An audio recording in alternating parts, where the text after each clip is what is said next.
সৎ যদি হয় সম্পর্কমান, ভাব যদি হয় মহান দুর্য, বিশ্বের দ্বারে সাধনা তোমার হবে না তার সুরক্ষা। শ্রী শ্রী ঠাকুর একটি কথা খুব জরুরি বলছেন, সৎ যদি সঙ্গ হয়, ভাব আদর্শ যদি উচ্চ হয়, তাহলে নিশ্চয় যে দেখো তোমরা কখনো ব্যর্থ হবে। খুব বেশি না হলেও সামান্য যদি আমরা সৎসঙ্গে সান্নিধ্যে আসতে পারি, তাহলে আমাদের সুখ আমাদের সুরগতি হবেই। সৎসঙ্গের কথা শ্রী ঠাকুর কেন বলছেন? আমরা তো সবাই জানি যে পঞ্চ মহামতের ভিতরে প্রথম স্বার্থ মত, যারা মহামায়া কালীর উপাসনা করে, যারা দেবী দুর্গার উপাসনা করে, তাদের সেই স্বার্থ মত বলা হয়। তারপরে যারা সূর্যের উপাসনা করে, তাদেরকে বলা হয় সৌর। যাদেরকে গাণপত্যীয় বলে, যারা গণেশের উপাসনা করে, তাদেরকে গাণপত্যীয় বলে। এবং শৈব হচ্ছে মহাশিব, সাধনাকে শৈব বলা হয়। পরম বৈষ্ণব যারা কৃষ্ণ বিষ্ণু নারায়ণের উপাসনা করে, তাদেরকে বৈষ্ণব বলা হয়। এই পঞ্চ মহামতই এক। বারবার তিনি বলছেন একহম দ্বিতীয় নাস্তি না ভূত না ভবিষ্যতে, তিনি এক। তিনি উচ্চারণ করছে না তৃতীয় না তৃতীয় না চতুর্থ নয় উচ্চারে, না পঞ্চম না ষষ্ঠ সপ্তম নয় উচ্চারে, না নবম দশম নয় উচ্চারে, যা দেবম একম কৃতমকে। প্রত্যেকটা জায়গায় এই পঞ্চমত, এই যে সমস্ত আমাদের ক্লাসের বিষয় ভাগ আছে, তার ভাগ একটাই মত কখনো দুই হয় না। ঠাকুর খুব সহজ ভাবে এই বাংলায় আমাদের খুব সহজ রূপে আমাদের মাঝে যে ধর্মের প্রতিষ্ঠা করেছেন, এটা শুধু সৎসঙ্গের কথা ঠাকুরের প্রেরিত নয়, এটা পূর্ব যুগের থেকে পূর্ব সৌর হতে আমাদের এই সৎসঙ্গ।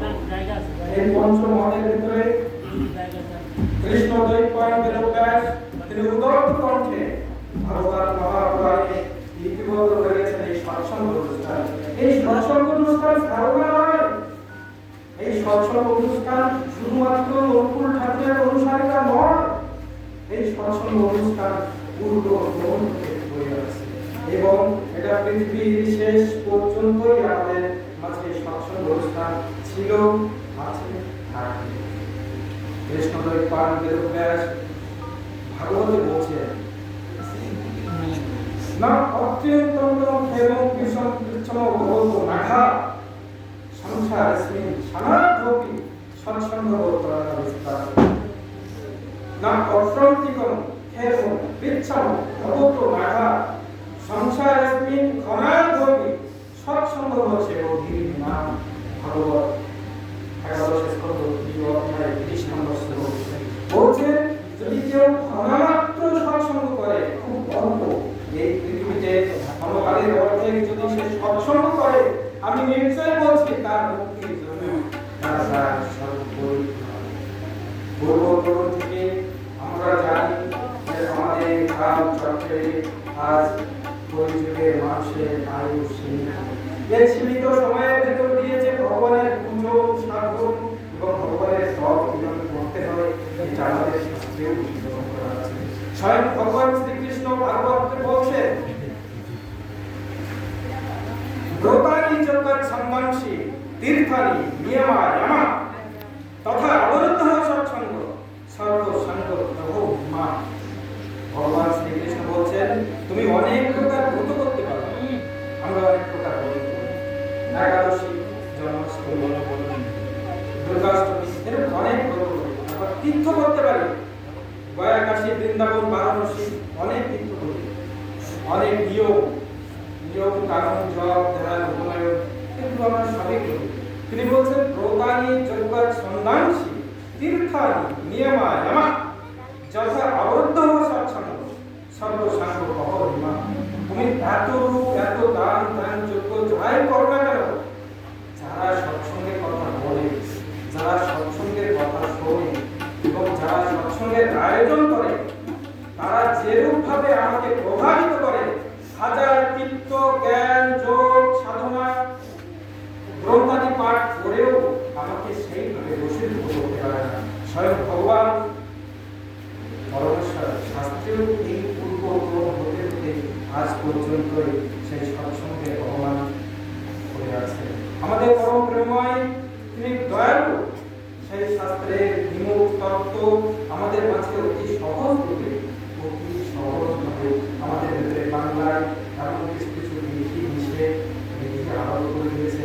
আমাদের সান্নিধ্যে আসতে, সৎসঙ্গের সান্নিধ্যে আসতে, সাধু সঙ্গের সান্নিধ্যে আসতে আমাদের কষ্ট হয় না। আমরা সকলেই আমরা মনে দৃঢ়তা রাখি যে ঠাকুরের বছর সর্বোপরি শাস্ত্রসমূহ এবং ঠাকুরের প্রত্যেকটি কথা আমাদের মানা খুব সহজভাবে বলছি। আমরা ঠাকুরের সান্নিধ্যে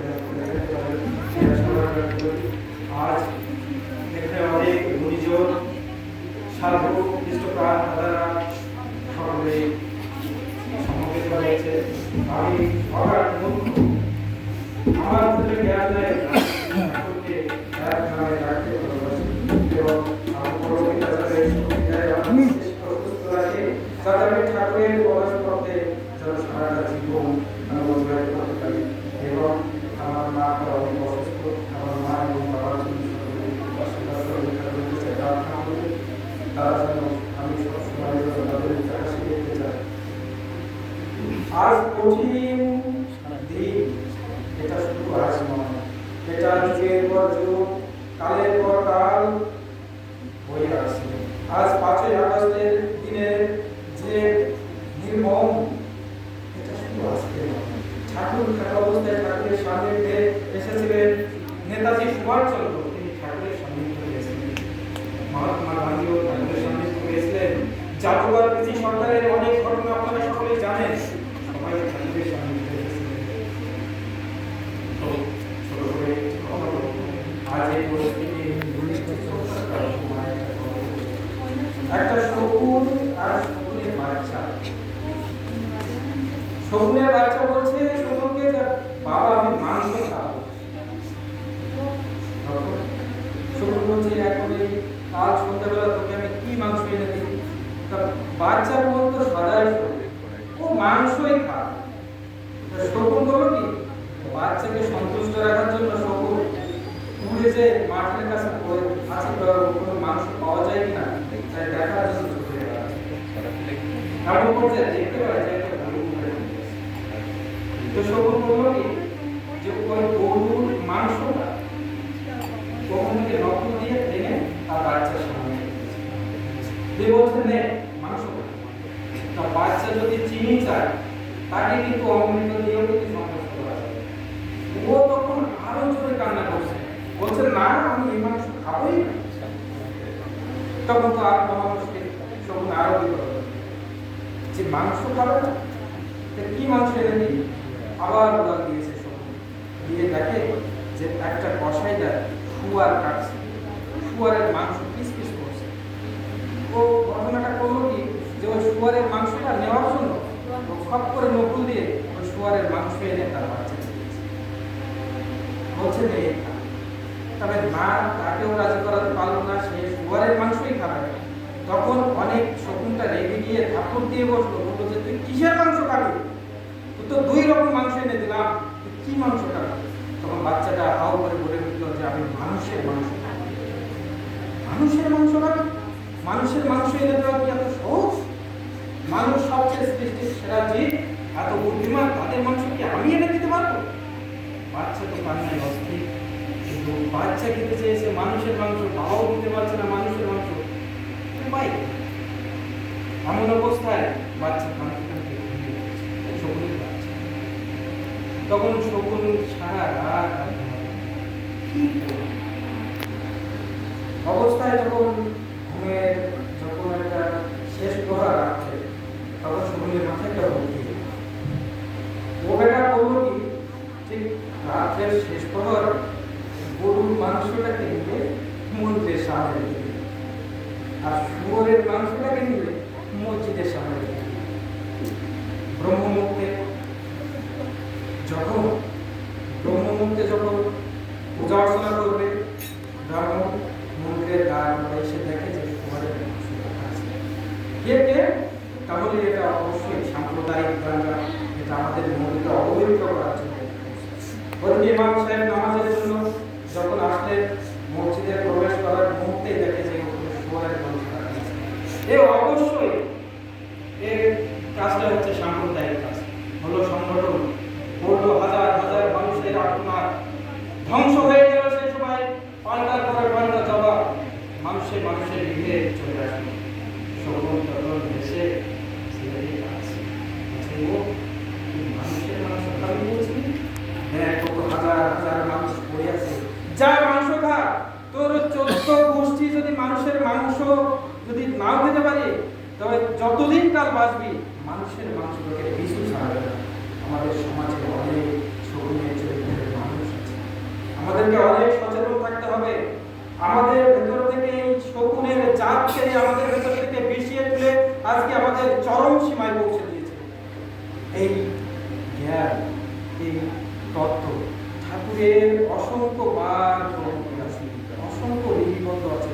আমরা যদি ঠাকুরের সান্নিধ্যে এসে ঠাকুরের কথাগুলো বুঝতে পারি এবং বোঝার চেষ্টা করি, আমাদের ভেতরে এইরকম সময় আসবে না, এবং আমরা সচেতন থাকতে পারি। কয়েক লক্ষ বার সবচেয়ে বেশি উচ্চারিত হয়েছে, সর্বে ধর্মাং পরিত্যাজ্য মামেকং শরণং ব্রজ অহং তং সর্ব পাপেভ্যো মোক্ষায়।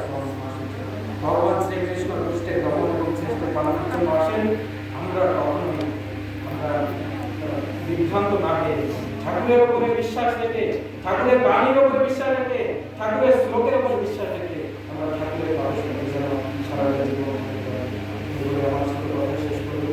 আগে সকলের কাছে আমি দোয়া প্রার্থী, আমি ছোট মানুষ,